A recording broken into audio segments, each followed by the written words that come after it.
का टॉपिक जो है डिस्कशन का that will be permeability in soil, but first we will be completing the portion which was remaining, that is the clay mineralogy part.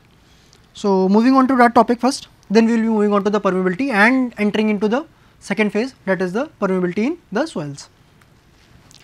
So when we talked about the octahedron and tetrahedron unit, those two fundamental building blocks would align themselves in what? Definite orientations. In definite orientations we will be discussing how they are arranged or stacked together, that is the fundamental building blocks, that was what? A silica tetrahedron, or the second one which was represented by a rectangle, that was octahedron unit. In the formation of different clay minerals, and major clay mineral groups are kaolinite, which includes kaolinite, that is China clay, and different other things. Montmorillonite example is black cotton soil, illite example is mica. So we will be discussing these three topics here. The very first thing here, kaolinite. Kaolinite structural unit consists of alternating layers of silica tetrahedral with the tips embedded in alumina octahedral unit. So what does it say? That there is one silica unit and just at the top there is an octahedral unit. So this is entire what? Kaolinite structure, the basic unit. When these are combined in layers, so when we combine this in layers, so this type of structure is formed, which can extend to the top or the bottom, and this is one kaolinite unit, this one is another kaolinite unit, and the bond here between these things, between these two, we will be discussing that those are hydrogen bonds. So the layer is about 7.2 and 10 to the power minus 10 meters, that is 7.2 angstroms thick, and it extends indefinitely in the other two dimensions, as we saw here that they can extend in the both the directions. Understand other things, that the structural units are held together, that is this one structural unit is held together by another due to the hydrogen bond in between the hydroxyls of the this one, OH minus of this one, and this is a simplified diagram. So we are showing it in rectangular and octagonal sheet form, and there is silica. So this will contain oxygen, so they will be bonded together, and the major thing is that this one will be showing very lesser swelling and shrinkage characteristics, because if water tries to enter into this, the hydrogen bond, which is pretty strong bond, will try to repel it, and so the characteristics of this will be slightly lesser in swelling and shrinking. When we talk about montmorillonite, this one is composed of 2 silica sheets and 1 alumina sheet, that is 2 silica sheets, this one down below and this one above, silica, and then this one is something in between, octahedron unit. Octahedron unit can contain, that X will be what? It can be Mg2 plus or Al3 plus, anything could be there. So the octahedral sheet is sandwiched between 2 silica sheets with the tips of the tetrahedral combining with the hydroxyls of what? Of the octahedral sheet, this octahedral sheet hydroxyls and the oxygen of the above one silica sheets. They will be forming a single layer, and this thickness of this single layer is what? 9.6 into 10 to the power of minus 10 meters.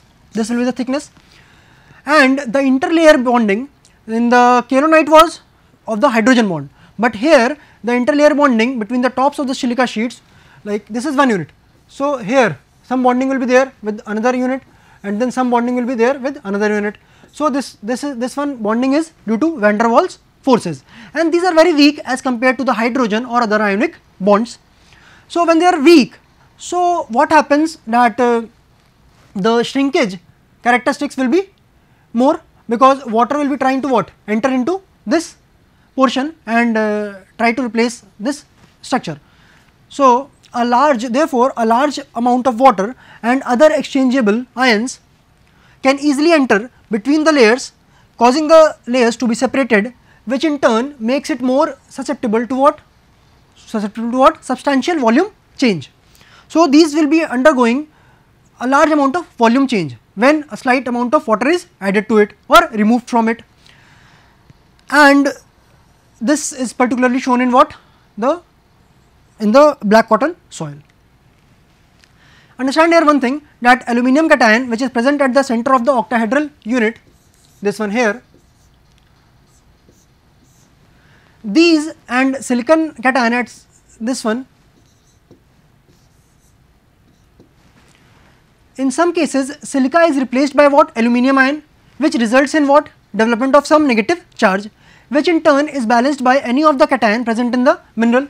So, how this thing happens, we will be seeing that these structural changes in which replacement of one atom by the other takes place is termed as isomorphous changes.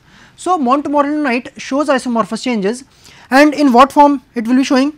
See here, if this is one sheet, this is another sheet, another unit, these are two basic units, this is one sheet, these are joined by the van der Waals forces, these two units, and if the water can simply enter and replace these things, so what will be there? It will be having a large volume and volume change. And also these exchangeable ions can be what? Simple sodium ion or this K plus ion. So, these are the different ions which will be there. Also here in this diagram we will be seeing that different units, like this base one is this, and then the octahedral unit, and then this tetrahedral unit. So, these are different units which are combined to form a sheet, and this sheet structure is very much small in the length. Next we move on to this thing, that is the illite mineral. Here the structure of illite is same as montmorillonite, that is what, octahedral unit is sandwiched between what, tetrahedral and down and below.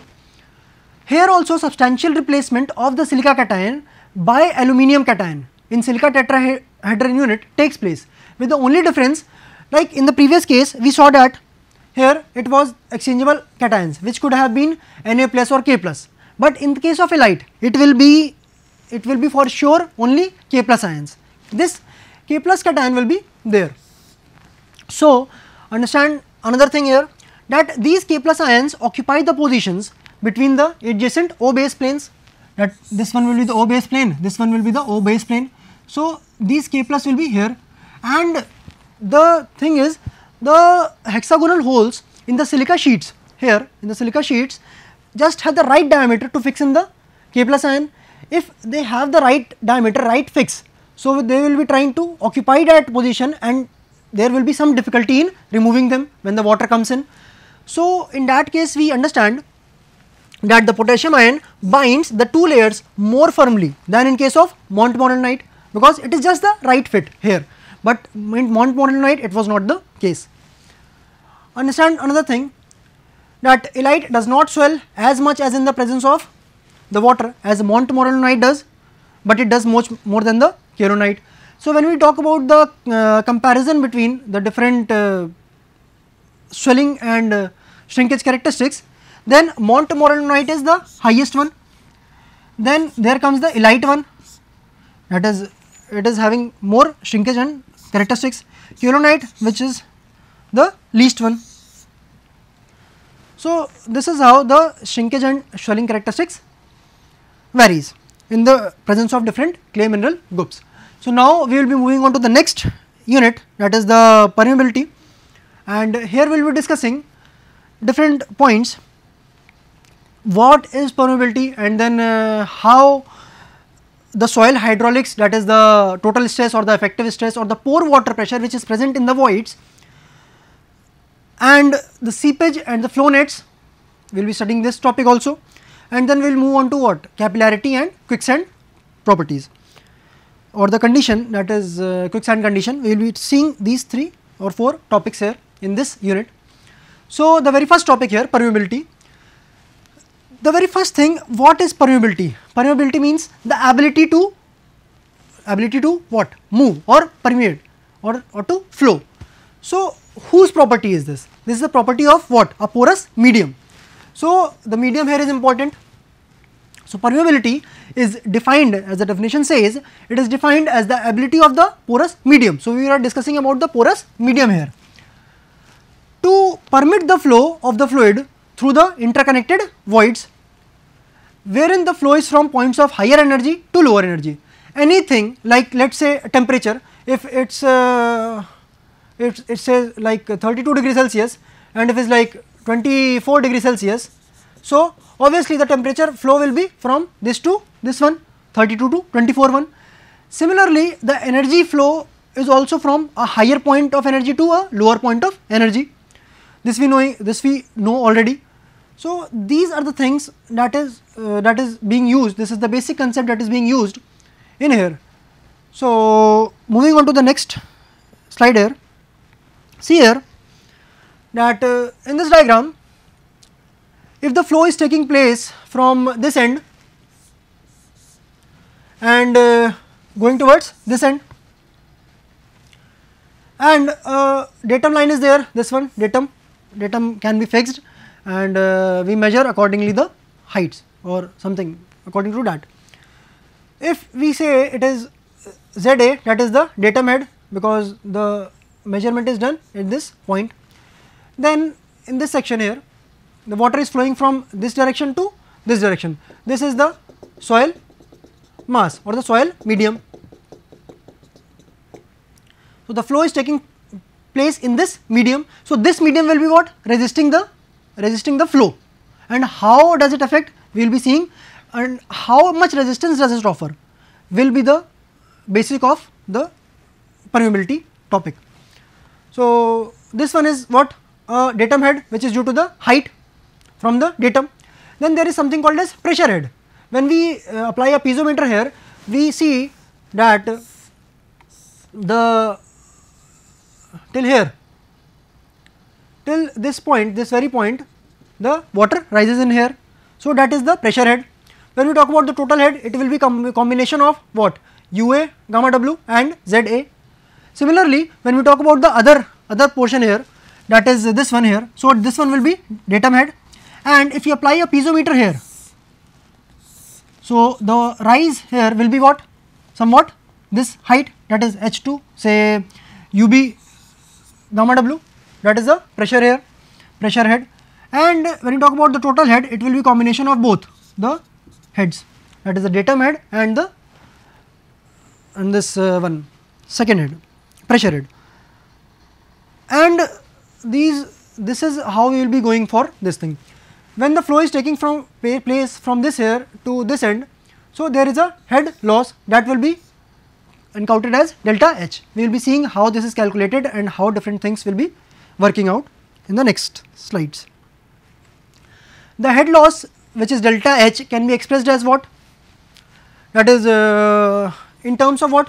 Hydraulic gradient, that is I, and it is delta H per unit length. In the previous slide, we noted that the length of flow which we are considering is what? L, this one. So, in this length, what is the amount of change? That is this much, this delta H here, this one will be the change in the energy. Delta H will be denoting a energy portion. This is we are talking energy in terms of head here. So, the hydraulic gradient, that is hydraulic head loss per unit length, because hydraulic head loss is delta H and L is the length of flow.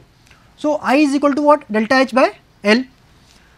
L is the length of flow between the 2 points A and B, as we denoted in the figure. Understand one thing here, that this concept is valid for laminar flow zone only, because what happens when the flow is laminar? The flow is flowing in layers, and when it is in transition or turbulent zone, the hydraulic gradient will not be directly proportional to the velocity, because in that the different relations will be working out. When we discuss this Darcy law, we will be seeing this topic again. So, in most of the soils, the flow of water through the void spaces can be considered laminar, because see here, if a certain soil medium is there and these are the particles here, so the flow which is to take place here through the voids, which is very much less space is there. If very much less space is there, so it cannot be turbulent flow. It will be resisting, the medium will be resisting the flow, and what amount of resistance will be there? That will be causing a laminar flow, not a turbulent flow. So, in most of the soils V will be directly proportional to I, that is the hydraulic gradient, but in the fractured rocks, stones or gravels and very coarse sands, the turbulent flow conditions may exist and the above relation may not be valid, that is this relation V is directly proportional to I is only and only for laminar flow conditions. So, this here laminar flow condition is there. So, in this only V will be, that is this V and then this hydraulic gradient I, V will be directly proportional to I here, but in this case it will not be there, or in this case it will not be there. The relation will not hold good. There will be some other variable which will be coming in transition or turbulent flow zone. When we come to Darcy's law, for laminar flow conditions in a saturated soil, the rate of the discharge per unit time is proportional to the hydraulic gradient. This is what is stated by the Darcy's law. So, in simple terms it is what? The rate of flow, that is the rate of discharge per unit time, that will be V is directly proportional to what? I. So, when we replace it by a constant proportion sign, it will be replaced by a constant, that is K, and this V here is denoting the discharge velocity, that is quantity of water flowing in unit time through a unit gross cross sectional area of soil at right angles to the direction of flow. We will be considering here the soil like if this is the soil mass, so we will not be considering like this, we will be considering at right angles to the flow. The flow is taking at right angles, okay. We will not be considering this this direction or this direction, we will not be taking these different directions. And the second thing here, that is the constant, that is what? Hydraulic conductivity, or we say it as coefficient of permeability. We will be seeing how does it take place, or how this V is equal to Ki will be used in certain other things. Also, this permeability can also be defined if we say that hydraulic gradient is 1, that is I is equal to 1, that is if we know that head loss per unit length is equal to 1, that means head loss is equal to what? L. If this happens, at that point of time what happens? That V will be equal to K according to the relation V is equal to Ki. So, permeability in that point it will be defined as rate of flow through the medium per unit area, under what? Unit hydraulic gradient. The unit will be what? Meter cube, meter square per second. So, this will be the unit there. Then here in the above equation, the flow is considered to be taking place through the gross cross sectional area of the soil. However, the actual flow takes place through interconnecting voids, and the interconnecting voids, when you talk about the interconnecting voids, the area of will be much more, in that, like when we talk about this thing, see here, this one will be here, the flow is considered to be taking place like this, and when we are talking about this thing, so the flow is actually taking place through which area? These small areas. So, here the flow takes place. Here the seepage velocity will be more, because when the area is very much constricted here, for actual seepage the area is very much constricted here. So, if we say that consider this entire section, the velocity is V, and the actual seepage that is taking place is in this constricted section. Let us consider this velocity as V seepage. So, if the area is less, so the velocity will be more. If we follow the continuity equation, that is A into V is equal to area of seepage into, that is area of seepage, that means we can say it as voids, and then volume, and this velocity through the voids, that will be Vs. So, the seepage velocity will actually be through the interconnecting voids, and that seepage velocity will be greater than the discharge velocity. And how this seepage velocity and discharge velocity are related, we will be seeing this. See here in this diagram here, that if we consider this soil and flow is from this direction to this direction, and the rate of flow is q, and the length of flow is what, this L. So, when we consider this cross section, this will be a something circular cross section. So, taking here this circular cross section, this one, this is the actual area of specimen. Here we considered what, this A, and the velocity was this V portion, but in actual what will happen, the soil will be containing voids also and solids also. So, there would be some voids and there will be some solids. So, will the flow take place through the solids? No, they will be flowing through the voids or the interconnecting spaces between the solids. So, the flow is taking place in actually in this area, and this one, say let us say this A1 and this is say A2. So, A1 you can clearly see is greater than A2. So, the velocity, when you talk about this continuity equation, so the velocity, this V2 will be greater than V1, and V2 is nothing but what, seepage velocity, V1 is nothing but discharge velocity that we talked about. So, by this diagram it is clear that how seepage velocity is greater than the discharge velocity. Now, when we try to prove it, then now if the quantity of water flowing through the unit through the soil in unit time is q, then q is equal to velocity into area, and then similarly seepage velocity into area of voids. This one is what, area of voids, because the seepage velocity is valid for what, for the voids, because it is flowing through the voids. And the total area here, see this one, area will be what, area of voids and what, area of solids, as we saw in the previous diagram there. So, let us see here, V into A is equal to Vs into A voids, area of voids. So, this A can be written as AV plus AS, and then this seepage velocity and then area of voids will be here. When we simplify it, then Vs will be equal to V times area of voids plus area of solids divided upon AV divided by AV, area of voids. Again simplifying this, what we do, we multiply this entire equation by the length, and you already know that volume is equal to what, area into length. As volume is equal to area into length, so we use this and we convert this area into what, volume here, so that we can give different terms which you already have studied in index properties and different other properties of the soil. So, see here, this area into this length will be what, volume of voids, similarly volume of solids, and then similarly volume of voids, which was there in area, it will be now in the volume. So, here volume of Vv is equal to what, volume of voids, and Vs is equal to what, volume of solids.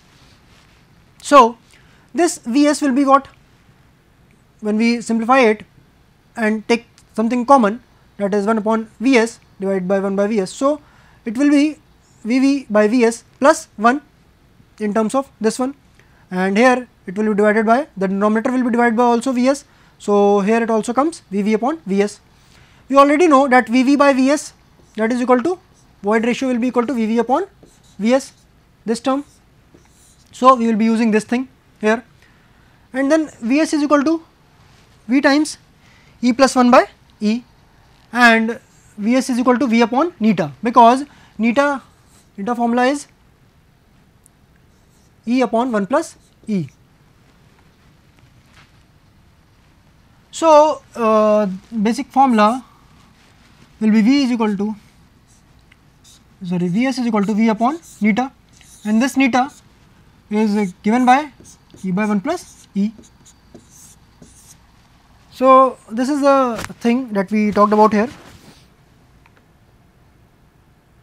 Also understand here that seepage velocity, when we talk about the seepage velocity Vs, so it is greater than V, obviously when this one is, when this porosity is porosity value is obviously less than 100%. So, this fraction will be making this lesser value will be making this entire fraction greater than the V value. So, obviously we can say from here this numerically also that Vs will be greater than V. Now, we will be moving on to the other topic, that is factors which affect this hydraulic conductivity or permeability. So, here we have used one equation, it is mainly derived from Konzi-Karman equation, and understand here that the permeability is a function of medium particles and then fluid properties. Both the things will play an important role, but also apart from being a function of medium properties and fluid properties, it will also be having some different factors, that is K1, K2, K3, K4, K5, K6. We are denoting by these symbols here. So, you will be seeing that. So, the very first thing is grain size distribution. If it is clay, say if it is a clay or cohesive soil, so what happens? It will be trying to, the water will be passing on with a very low speed, or the permeability will be low. But in case of sand or let us say fine sand even, that will be having a higher value of permeability. So, that thing affects the permeability in the very first case. Void ratio, if void ratio is there, if it is more, then there is more voids, that is the volume of voids will be more in comparison to volume of solids.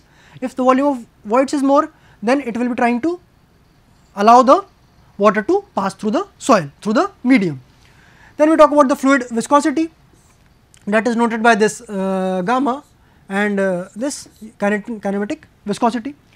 So, the viscosity of the fluid will also be affecting the, if the water flows or if you try to pass on the honey, then there will be different aspect and there will be different thing here, that is gamma and mu, that is the unit weight of that fluid, and the viscosity of that fluid will also be affecting the permeability, that is the ability of the medium to pass through. Now, we will be discussing these different things here, that is K1, K2, K3, K4, K5 and K6. The very first thing is degree of saturation, then entrapped gases, then foreign impurities, adsorbed water, then type of cation adsorbed over mineral complex, and the last thing is here the structure of the soil. So, how these 6 points, how these will be affecting, we will be seeing that thing here. Understand here when we talk about this K1, just listen carefully, that we are talking about the passage of water. So, if there is already water present, that is saturation value is higher. So, if there are voids, let us say there are voids and there will be solids and there it is voids. So, voids can comprise of what? Voids will be voids will be what? It will be comprising of air and water.